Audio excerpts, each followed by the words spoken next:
Hi, everyone, and welcome back to the boardroom. We're having a lot of fun talking about Tigris and Euphrates with Dr. Reiner Knizia on the telephone from England. Hi, Reiner. Hello. This has just been a lot of fun for me, and I'm learning a lot. And this time, for this particular episode, I thought it might be a good idea to talk about conflicts in general. We haven't spent a lot of time on that. Yes, that's right, and that is a very, very important concept for the game. And I think in the last episode, when we talk about how did the game actually develop and evolve, there will be a lot of background how we arrived at this. But at the moment, and at the final rules, there are two different types of conflicts in the game. One I call the internal conflicts, which are easy ones and more tactical conflicts, and the other ones are the global external conflicts, which we will cover in the next episode. So if we talk a little bit about the internal conflict, we just said in the last episode, it is important to get your leaders onto the board because you cannot score without leaders. And we showed this example on the board in the lower left-hand corner where we looked at the kingdom and where we just built the monument, and then we also put the blue potter into this new location, and you see it in this new location down there with two neighboring temples. It is important that each leader has a temple in his neighborhood. If that is not the case, the leader actually has to be withdrawn from the board because religion was such a strong influence for the structure and for the leadership. So we have the blue potter down there, and the blue potter just moved in because he wanted to take the benefits of the monument. Now, this does not create a conflict because if you look at the kingdom as a whole, there is now a leader of each color in there, and that is fine, because we need a priest, and we need a merchant, and we need somebody who looks after the agronomy, and we need a king. Conflicts always arise if there are more than one leader of the same color in one kingdom. So for this purpose, I suggest we move the potter into its original position back in the other kingdom far on the upper right-hand corner, where it just came down. We assume the leader didn't come down, and we look at a different example now. Good. And what we do now is we move into this space, which is now empty, and next player's turn. Let's say it is the green lion. It's the lion's turn, and the lion player decides to put his green lion there. Now the situation is very different, because now we suddenly have a kingdom where there are two leaders in there who want to be the merchant. Merchant is the color green. And this causes an internal conflict because there's an internal challenge between these two leaders. Now, as already just explained, the positions within a kingdom are God-given in a way. So they are derived from the temples around the leaders. So what you do when such a conflict arises is you look at the temples which are in the immediate neighborhood of the leaders. And you see that the archer with his green merchant has 3 temples in the neighborhood. So he's pretty strong because 4 is the maximum, of course, which you could achieve. Yes. And the attacker, which is the lion, who moves just in there, has only got 2 temples in his neighborhood. So far he's weaker. But how we resolve conflicts is that, first of all, the attacker can now play from his hand, because everybody has behind his screen hidden 6 tiles. He can play from his hand additional temples. He doesn't place them on the board, he just places them in front of his screen, so to essentially support this revolution, support this conflict, and support his attack. So if he places, let's say, 2 more temples out in front of him, then he would have the 2 which he is neighbored to on the board, and then he would have another 2 which he just played. So that makes him a strength 4. And after this, it is the defender's turn. And the defender in this case is the old position, so it is the archer's player. And the archer, all he needs to achieve is he needs to come up to the same strength. So if the archer is able and wants to play at least 1 temple from his hand, then he will balance the power and therefore defend the attack and will be the victor out of this conflict. So if the defender has at least as many temples or more, he will be staying in his position. If he has less temples, he will be losing this position. Whoever loses the conflict has to be removed from the board. So if we assume that the green archer was actually successful in at least showing one more temple from his hand, then the green archer has defended this situation, and the green lion has to destroy him. And I assume that is now done on the board. That is. Now, how is this scored? Well, first of all, there is a future potential because the green archer has defended his situation and therefore is still in this kingdom. But for the immediate resolution of this conflict, the archer scores 1 point. And it is a red point because all internal conflicts are always fought in religion, and that is red. So it's a very simple rule. If you win an internal conflict, you get 1 red point. Doesn't matter how many tiles you played from your hand. Doesn't matter how many neighbors you have. You get 1 red point. Easy, fine, and you're there. Well, it's remarkable to me because it makes so much sense when you think about it.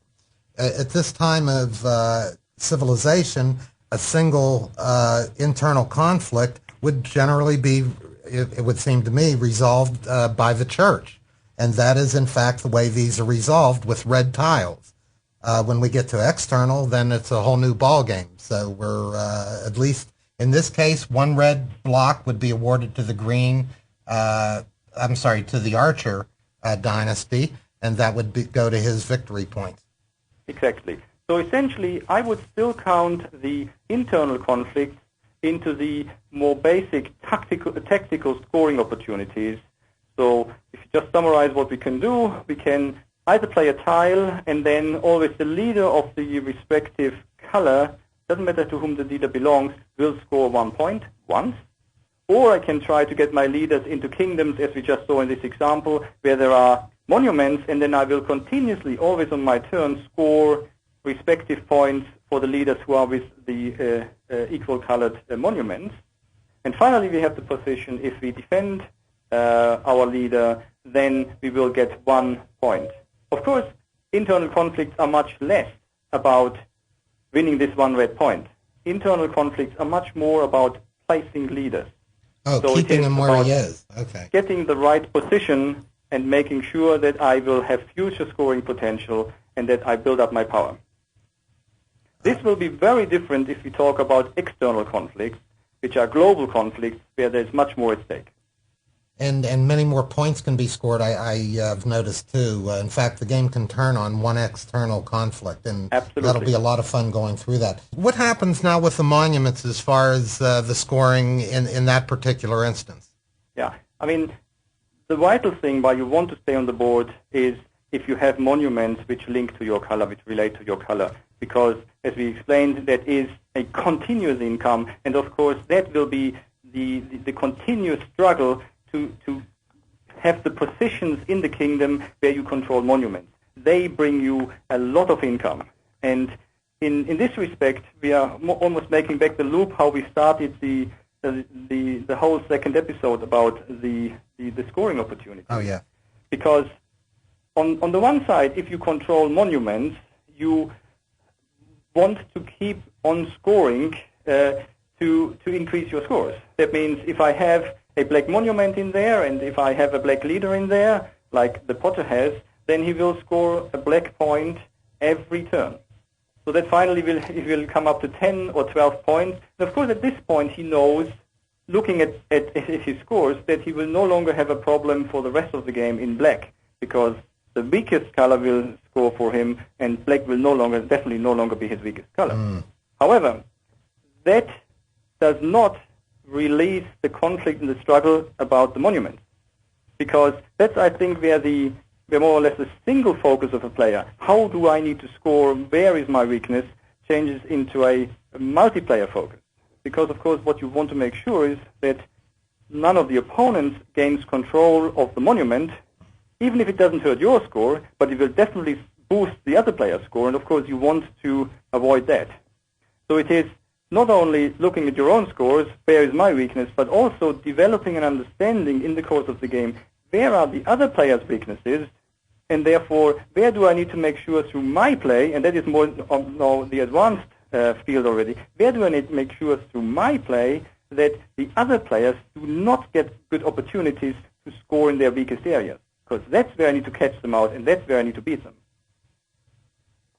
As far as this particular example, we have black and blue. Now, we mentioned that conflict arises when there's two of the same color in any given area. But normally what you're trying to do, and we haven't mentioned this too much, but in a situation as this, and since blue is not there, does black, in being the king, collect for the blue or the blue temple there? Yes, that is an important point. In fact, we have not mentioned that. There is a rule in a normal kingdom: when you play a tile into that kingdom, then the leader of that color will score. Now, what happens if that leader is not there? Then the rule says the king will step in, and the king will happily take that point. But that only applies for instant tile placement. Oh. It does not apply to monuments, and that's very important, because otherwise the king would get such a dominant role, and it would just be too easy to make scores. So in order to have the big monuments there and profit from them, you really have to fill this position. So it's not just the king deputizing for it. That is a bigger role, and it needs a full-time position in inverted commas to run that. Okay, so I would have to get that blue potter back down there if I wanted to collect on the temple or on the monument itself. But if I'm laying tiles, I can collect the point. Exactly. Now, you can be dead sure, because there is not yet a blue